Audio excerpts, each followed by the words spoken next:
Welcome to In Focus with Ejaz Haider. Our top story tonight is about the situation in Afghanistan and the horrific terrorist attacks launched by the Islamic State in that country. While talks between the Taliban and the Afghan government remain deadlocked in Doha, Islamic State has mounted 2 attacks on educational institutions in Kabul within a span of 10 days. Monday's attack came as Kabul University hosted an Iranian book fair, which was also attended by Iran's ambassador to Afghanistan. 3 attackers stormed into the university and began shooting at students. Reports say some 20 students were killed and 22 injured before the Afghan security forces killed the attackers. On 24th October, a suicide bomber killed 24 students at an education center in Kabul. To discuss the IS threat in Afghanistan and the region, we are joined by Rahimullah, Yusufzai, resident editor of the News. We also have with us Mr. Masoud Rahimi, who is a journalist based in Kabul. Thank you to both my panelists. Let me begin with Mr. Rahimi. Mr. Rahimi, it seems that the IS has kind of reorganized and is again capable of mounting these deadly attacks. Give us a sense of what the security situation with reference to IS is and what measures is the Kabul government taking to tackle this threat? As it was horrible attacks yesterday at 11 a.m. morning time, the responsibility of this attack taken by the ISIS, but by proof what they lose over there in the inside of the university after the attack of Special Force of Afghanistan inside of the university. There was the flag of Taliban in some written in the walls that get life Talibans. So the security of Afghanistan, the national security of Afghanistan, they think that it's the attack of Taliban. This suicide attack was belong to Taliban. They make this situation for the young generation of Afghanistan instead of the university. Okay, now I'm a little confused here because all the evidence points to the IS attack. The previous one was also claimed by the IS. This one, according to all the investigative journalists, goes back to IS. How does the Afghan security forces think that this was a Taliban attack? Taliban have actually denied it completely. I want to share with you something. It's very important. We can see any difference between this attack or before attacks of Talibans. If now, because they're in the peace discussion, so they don't want to take any responsibility. Like yesterday, they claims that we are not responsible for this attack. But from their teams, 3 persons that they was involved in this attack inside of the university. On the back of them, there was the flags of Taliban, and they was right in the wall as well that live Taliban. So the national security of Afghanistan and Special Force of Afghanistan, they don't have any evidence about the ISIS that do these attacks. So for Taliban, they have evidence right now. Okay, now here's the thing. I really want to understand this because the previous attack, the 24th October attack, the ISIS, the Daesh, took responsibility for it. This one, with the Iranian ambassador present there, with the Taliban in close cooperation with Iran, why would they mount such an attack and actually get Iran to turn against them? So it's not the first new playing that Taliban do such a things. Now they have a good relation with the USA. So there is the international agency problems. You know that here is a very big problems about the situation of Afghanistan. So we don't have right now, especially our government, don't have any evidence. It not show any evidence that it was attacked by ISIS. So, but for evidence of right now, it is show that the Taliban do these attacks. So what exactly is this evidence, which I'm sure since you're talking about it, the security forces must have shared it with the journalists and said, well, here's the evidence that this was mounted by the Taliban. The white color flag by written in black writing. So, and this the was second found, was this that was they found was where? Where was this flag found? And on that room that they was start attack against of students inside the university. So you say that the Taliban attackers will come with a flag and attack that place and then get killed, and obviously the flag then indicates that they were Taliban fighters. Frankly, you would agree with me that it's a bit difficult for anyone to actually think that the Taliban would be so operationally stupid as to do something like this. But stay with me, Mr. Rahimi. Let me pull in Mr. Rahimullah Yusufzai here. Mr. Yusufzai, what do you think happened? I mean, the Taliban have denied responsibility. The previous 24th October attack was the Daesh claimed responsibility for it. Investigative journalists, international journalists are talking about the Daesh hand in this attack. Mr. Rahimi is saying that the Afghan National Security Forces insist that this was a Taliban attack and that the evidence that they have is that there was a Taliban flag there. You know, Mr. Ejaz Haider, I had no doubt when the attack took place that it has been carried out by the ISIS Khorasan, Daesh.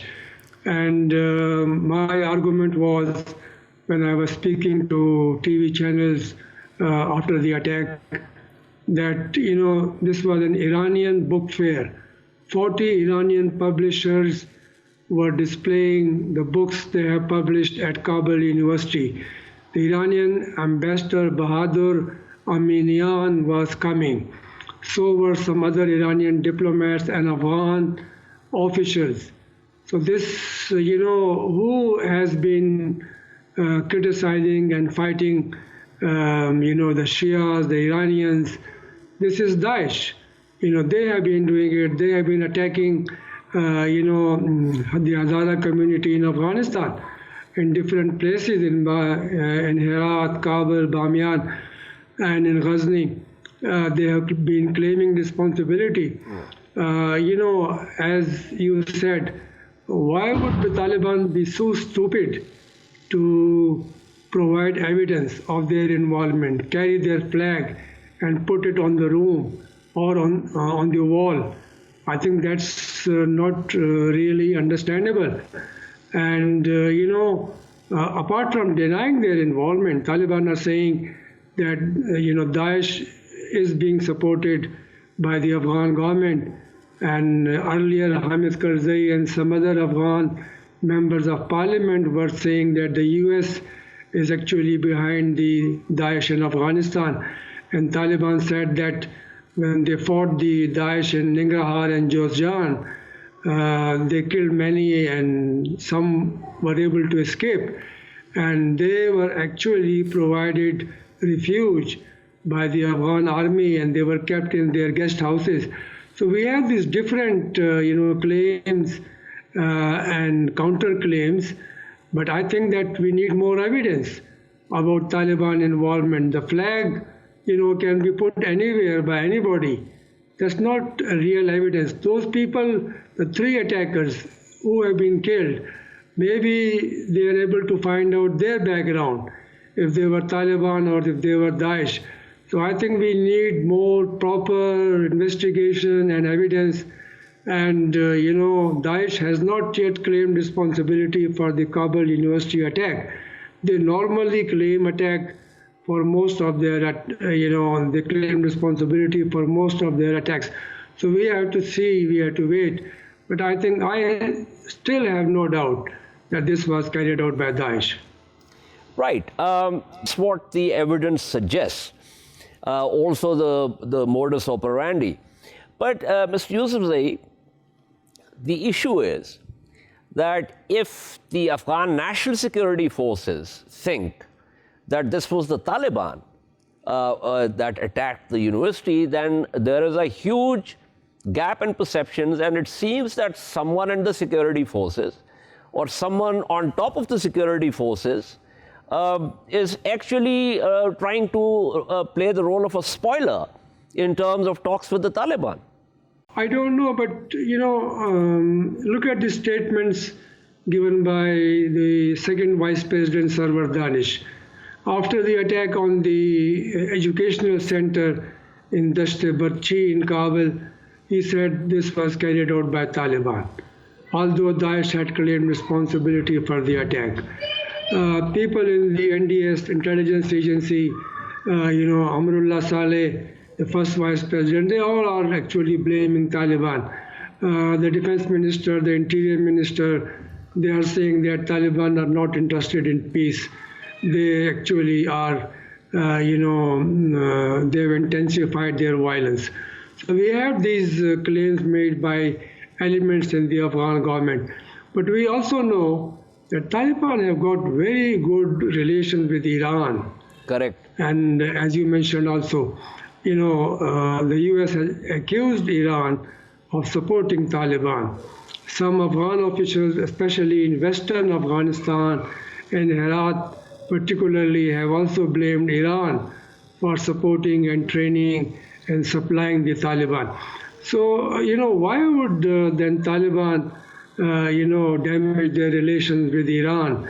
Because, one of their objectives has always been to reduce their dependence on Pakistan. And one way of doing it is to have good relations with Iran and with Qatar and with China and with other countries. So I think I can't really, comprehend this, that Taliban would attack an event which is being organized by the Iranian embassy and the Iranian government. I think there are elements in the Afghan government.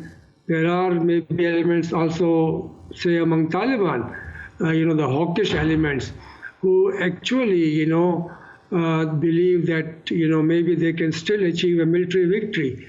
So we have to be, more careful about making allegations. Absolutely. Stay with me, Mr. Zai. Let me go back to Mr. Masoud Rahimi. Mr. Masoud Rahimi, without prejudice to obviously the information you are sharing with us, with reference to the information that has been shared with the journalists by the Afghan National Security Forces, frankly, logically speaking, it does not really make any sense for the Taliban to mount this kind of attack, because this kind of attack will obviously put them on the wrong side of Iran. It does not really give them any kind of force multiplier impact as far as their resistance is concerned. So perhaps there is need to rethink the idea that this was mounted by the Taliban. For the moment, as we know from the inside of the government of Afghanistan and national security of Afghanistan, there is show that it was attacked by Taliban. But we need to wait and see after these three terrorists. So they will do their checking. Then we'll find out more information about that. But on actually, what I share with you it was the words of governments. So we share with you. Right. Okay. Fair enough. So what you're saying is that the initial reaction by government sources is or was that the attack was mounted by the Taliban, but that we need to wait and see for more information to come in order to actually determine who mounted this attack. So for the moment, we need to see, because ISIS is also, because it's just changing the names. It was the network of Haqqani, so now changing some names, did not do attacks. Now ISIS, by name of ISIS, takes some responsibility. So same, Haqqani is also controlling by Taliban. So we will see after proof of the governments, and we will receive the evidence. Then after that, we'll become agree about attacks of yesterday. So for the moment, we need to wait and see what will happen in the future. Right. Now, let me ask another question. So far, you put out information on the basis of what some of the government sources say.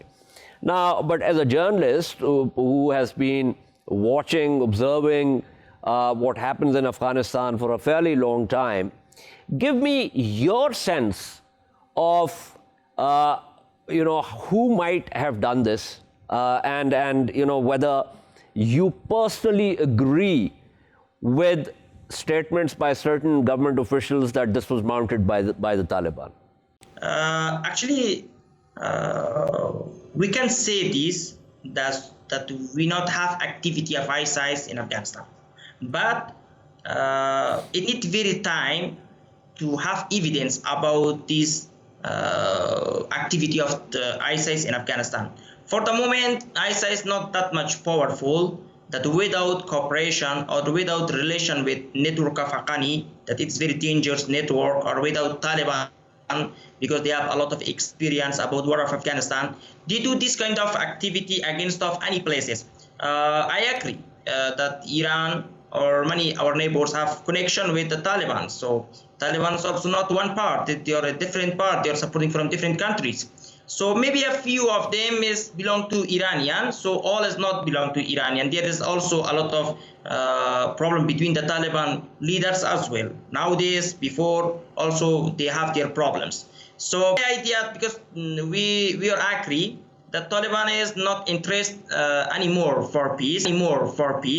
If there was interest, so now we don't have this situation already right now. So we will see. As I said, we will see that what government will prove about that it is belong to Taliban or ISIS. But we are agree too much about Haqqani network, that network of Haqqani, this, it's belong to Taliban, they control, they lead by Taliban. Right. It's very strange because most of the information that we have received over the years basically says that the Taliban have been fighting Daesh in Nangarhar, elsewhere. As a matter of fact, a very recent report suggests that the US military has been indirectly helping the Taliban fight Daesh. There is also no evidence, as far as I can remember or recall, that the Haqqani network has any kind of connection with elements of Daesh. But if you insist, and obviously that's your view and you are entitled to it, but thank you so much, Masoud, Rahimi, for speaking with us. Let me go back to Mr. Rahimullah Yusufzai.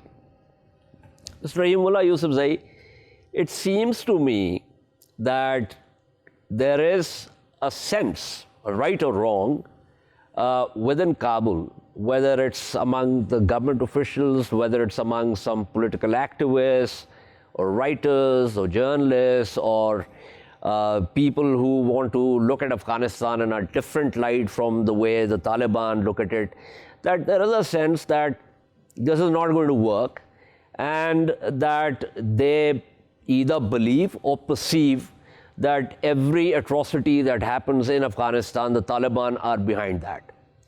Now, when you and I were together last time in Kabul, there was this sense among former President Mr. Hamid Karzai and some of his affiliates that Daesh was being supported by the US. There was also a sense that Taliban, were fighting against Daesh, and Daesh cadres were given protection, as you earlier mentioned, by the Afghan National Security Forces. So this seems to be a real sort of strange and complex kind of situation in terms of both reality as well as perceptions.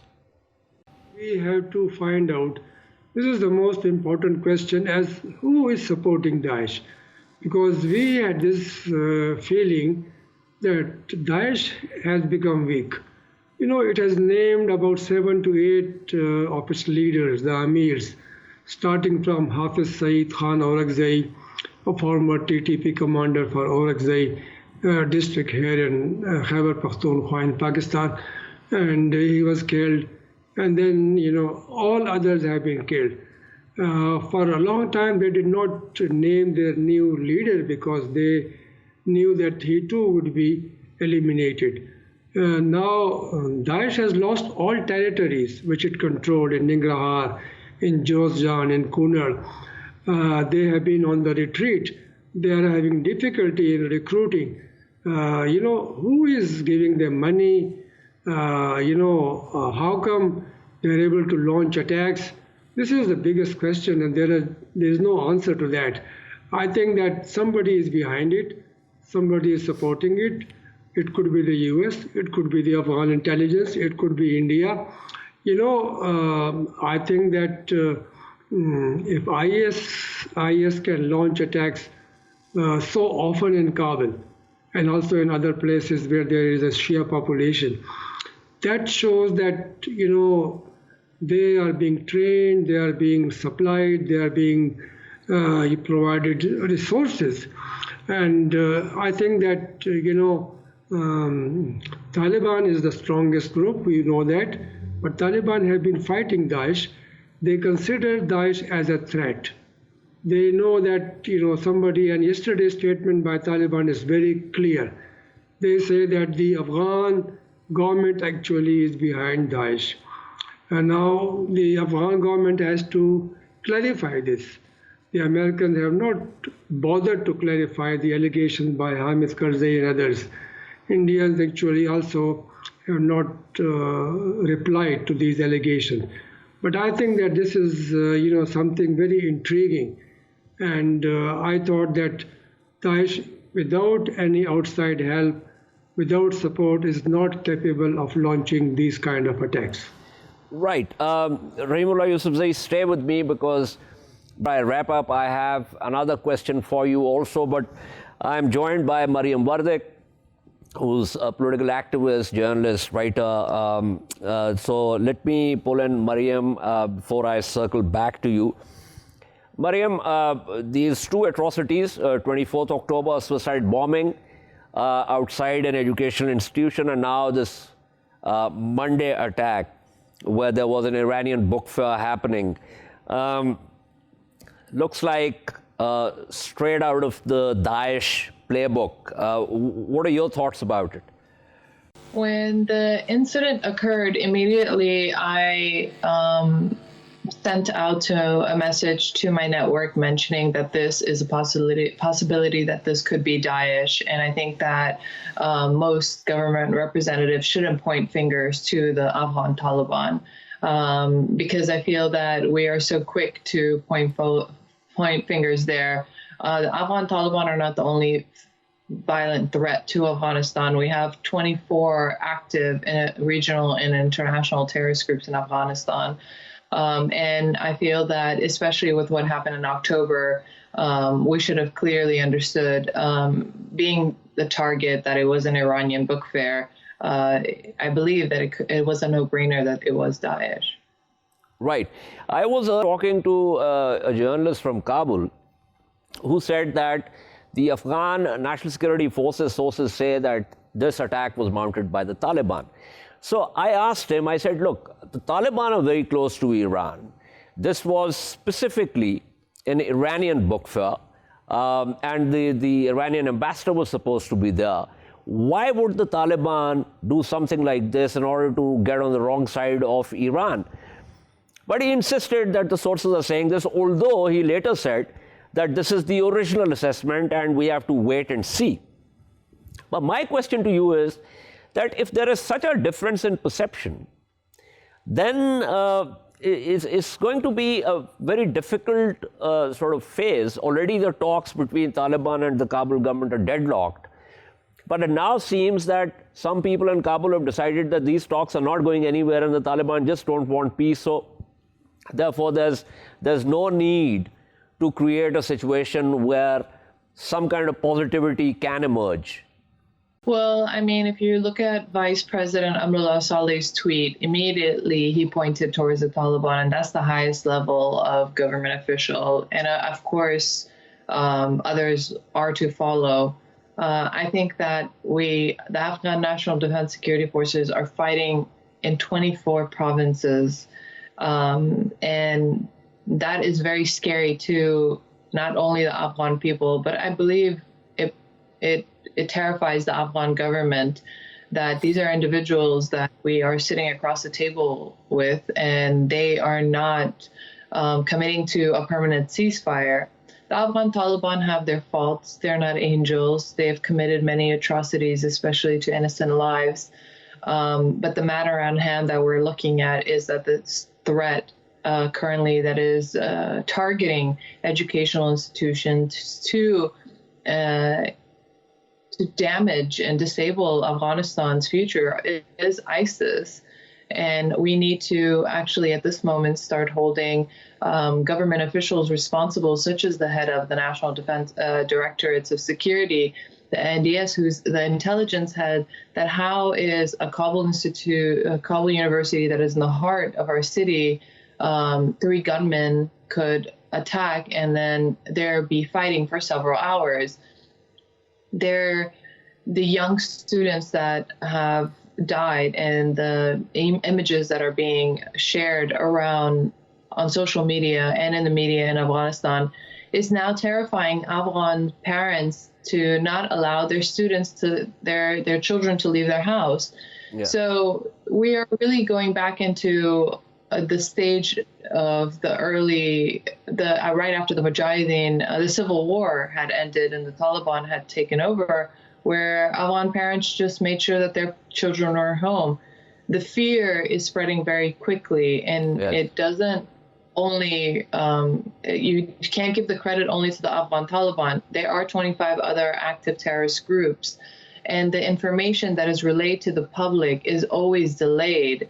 And the fact that the Afghan government is giving credit to someone else versus the ISIS, it's quite concerning, where the Afghan vice president is saying that the techniques and the weapons used are of those of the Afghan Taliban. Maybe there are fractures of the Afghan Taliban who have decided to leave the Taliban because they are not happy with the talks and maybe have joined ISIS, and maybe there are other understandings of why a certain tactic may be similar. I mean, these are terrorist groups. They learn from one another. They learn how to attack, and the Afghan Taliban have used many of these tactics in their last offense when they had when they had attacked the Afghan military school.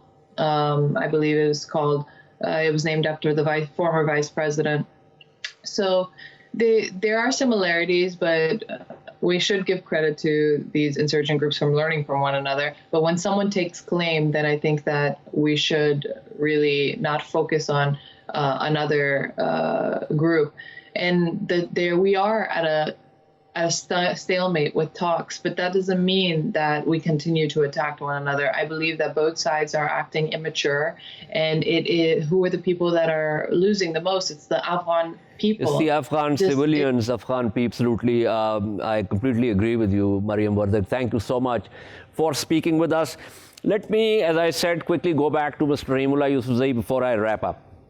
Mr. Yusufzai, a very important question with reference to us in Pakistan, of course, is the coming together of the terrorist TDP factions, and also the fact that some of these affiliates have been closely linked to Daesh. Just give us an overview of what the situation there is.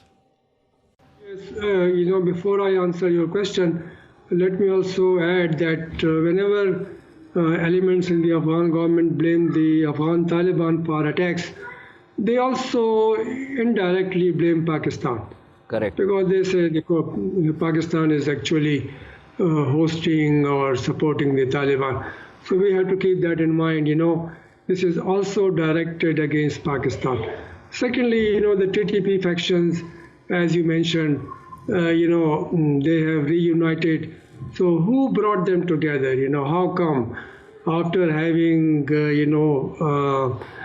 splintered and fought separately, now they are cooperating, and because of this unity, actually they have been able to launch maybe more attacks, and maybe they are planning to launch more attacks. So, Pakistan is supporting the peace process not only for the sake of the Afghan people, but also for its own sake, because we are threatened. The UN report, you know about that, 6 to 6,500, militants from Pakistan belonging to TTP and other factions and even Daesh. They are based in Afghanistan, and they actually are planning attacks from Afghan territory to destabilize Pakistan. And Pakistan National Security Advisor, as you know, Moeed Yusuf, has said publicly that India is also using Afghan territory to destabilize Pakistan and to plan attacks. So we have to be very, very alert. And there have been these 2 attacks recently in Quetta and Peshawar, and there are threat alerts. So I think that the Afghan government has to actually satisfy Pakistan that these groups, TTP and its allies, are not being supported by it, by the NDS or by RAW or by anybody else, because this is a threat to Pakistan. Pakistan also has to reassure Afghanistan that its territory will not be used against Afghanistan, that we are sincerely trying for peace and we are supporting the peace process. I think that is very important, and that's why these recent visits by important Afghan politicians to Pakistan, Abdullah, Gulbuddin Hikmatyar, 17-member Afghan delegation of parliamentarians, Muhakkik, that was very useful, I thought, because we have to interact with these Afghan leadership, and we have to, cooperate with each other and coordinate our activities against terrorists. Right. Thank you. That was Rahimullah Yusufzai speaking with us.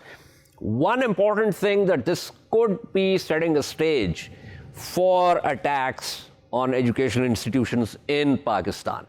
We shall take a short break at this point and return to discuss the situation in Indian-occupied and illegally annexed Kashmir. Stay.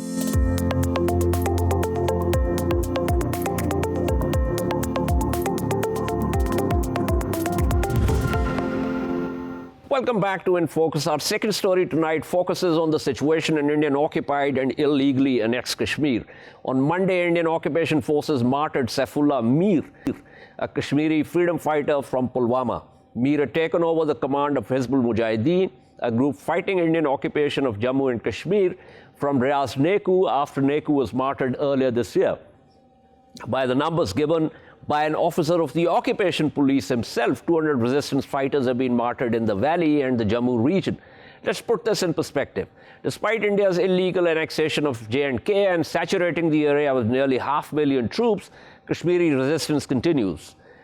2, the occupation is forcing educated Kashmiri youth to pick up arms. Neku was a math teacher, Mir was a biotechnician. 3, the resistance gives a lie to India's claim that all is well and its annexation was a move to develop and integrate J&K. Since the illegal annexation, India has increased its repression by jailing activists, arresting writers and journalists who put out investigative stories, banning Friday congregations and other religious gatherings. Additionally, India has issued domiciles for thousands of non-Kashmiris to settle them in the occupied land and change the demography of J&K. On 18 July, it amended the Jammu and Kashmir Development Act of 1970, and on 27 July, withdrew a 49-year-old circular paving the way for acquisition of land by the occupation army and paramilitary forces. The amendments allow it to designate as strategic and take over whatever land they wish to occupy without any permission and ignoring civilian objections. To discuss this further, we are joined by Muzzammil Thakkur, Director of World Kashmir Freedom Movement. Muzzammil, thank you so much.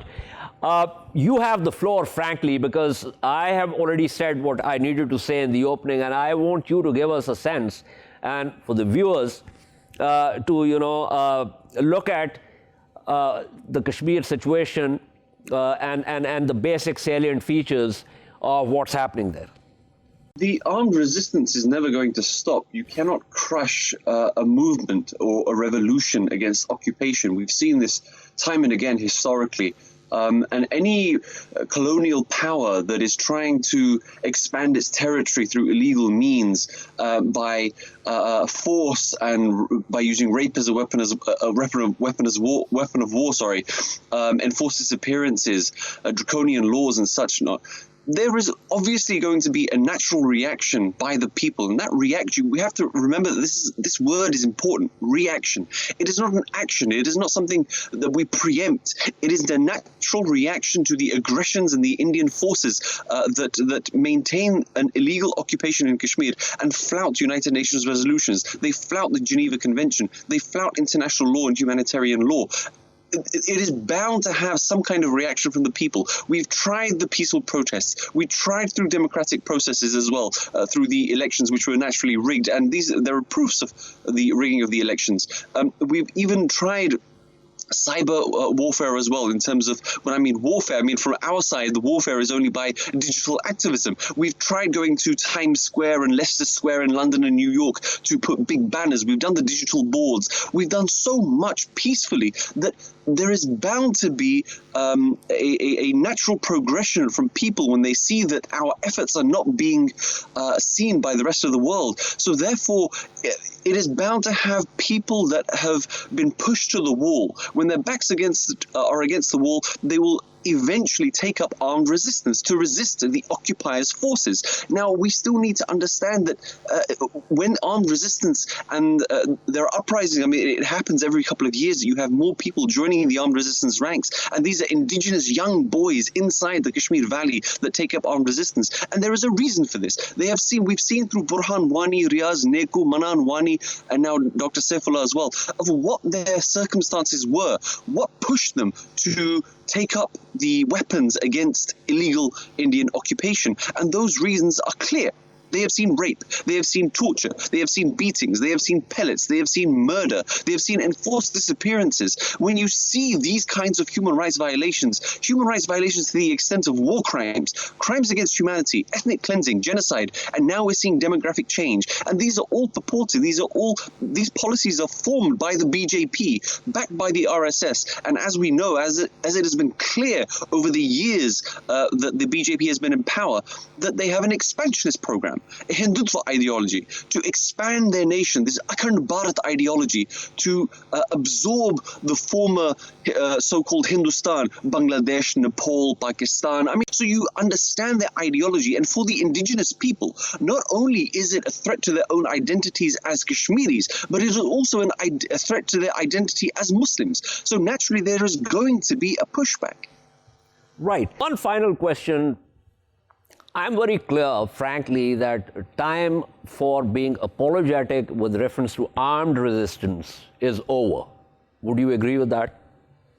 Ejaz, I'm so happy that you've touched on this subject. So many of us are occasionally threatened, or we feel persecuted by even talking about this subject. But there are clauses in the United Nations resolutions that permit and allow, and in fact, I would go as far as to say they encourage armed resistance against those that try to usurp your land, that try to change your demography, that even try to annihilate your identity. We should no longer be apologetic. We should no longer be sitting in the shadows and trying to prevent or even dissuade those people that want to take up armed resistance for a noble cause. Now, people that are in privilege, such as myself, cannot condemn nor condone. What we can do to the best of our abilities is to represent the aspirations to the best of our abilities and to make sure that we do justice to those people's sentiments and represent them at the highest level to make sure that their voices are heard. Absolutely. Thank you, Mark. That was Muzzammil Ayub Thakkur giving us an overview of the sentiment in Indian-occupied and illegally annexed Kashmir and the repression that has been unleashed in Jammu and Kashmir by the Indian occupation forces. This is all from In Focus tonight. We shall see you tomorrow at the same time. Keep following our latest updates on social media at indus.news. Good night and goodbye.